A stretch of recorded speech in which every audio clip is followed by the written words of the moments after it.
Yeah, Dana, I was outside kind of scraping up the little bits of snow we missed on the driveway. A nice day for that. And Absolutely. My mini dog was running around enjoying the fresh snow. But looks like, at least in coastal parts of the state, that snow may be gone with this next storm, right? I know. If you're a snow lover, you kind of want to enjoy the snow while it's going to last, because we do have a pretty impactful storm coming up for Tuesday night into Wednesday. So that means we're going to jump right into the forecast today because we've got a lot to talk about. So overnight tonight, we're going to see low temperatures dropping into the single digits and into the teens as well. And with the sunshine today, we did see some melting of that snow. So because our temperatures are going to be rather low tonight, just be aware of some black ice late tonight and into early tomorrow morning because of that. Now, the watches and warnings map is kind of lit up like a Christmas tree here. We've got a lot going on with this system.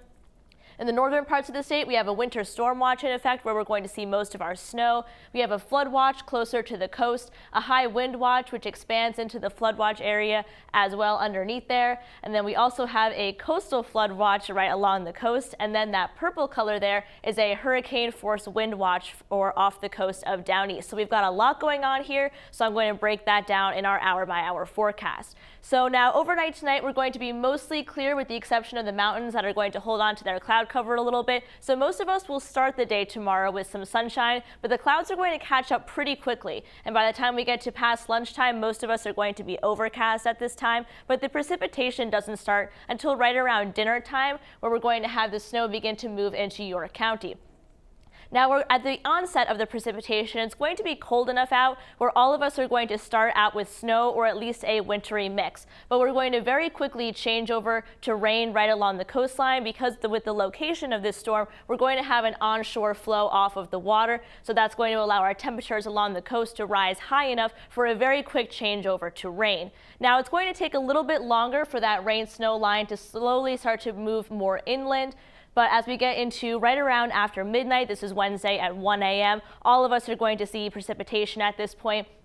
Mainly north of the coast and as well as the down east coastline is going to see snow, which can be pretty heavy at times. We could see excessive rates of 1 inch of snow per hour, which is very, very heavy snow, along with high wind gusts that'll make it very difficult to see. And then we're also going to have heavy rain along the coast, and that heavy rain is going to continue to push inland as we start to see that changeover from rain into snow. So here we have Wednesday at 4 a.m. And then as we get closer and closer to sunrise on Wednesday, we are going to start to see some clearing in western Maine. And at this point, once we get into early Wednesday morning, most, if not all of us, are going to have changed over from snow into rain, with the exception of the highest mountain peaks. They're probably going to stay as snow the entire time, but overall, most of us are going to see a change over to rain as we get into early Wednesday morning. Now, this is Wednesday at 9 a.m. and western Maine is already starting to clear out, but we're still seeing some of that heavy rain in eastern and northern Maine, and that will continue into the day on Wednesday as well. Most of us will start to clear out by the time we get into late Wednesday afternoon, where behind this system we'll see a couple of extra rain and snow showers, but most of the heavy precipitation will be gone by that time. And it's a quick moving system, so by the time we get to Wednesday night and into Thursday, then sunshine will have returned and we'll be done with the precipitation. So here's our snowfall forecast for the amount of snow that's going to be falling during this system. If you're in the purple and the pink colors, overall you'll have a net gain of snow, whereas the blue colors will have overall a net loss of snow. So we've got a lot of concerns of flooding here because we'll have that snow melt as well as almost 2 inches of rain falling. We also have the future wind gusts here, where we could see wind gusts in excess of 60 miles per hour along the coast and in the mountains as well, which will definitely cause some power outages, but overall not expecting them to be quite as bad as the storm from December. And if you want to get deja vu, we're going to do it all again for Saturday.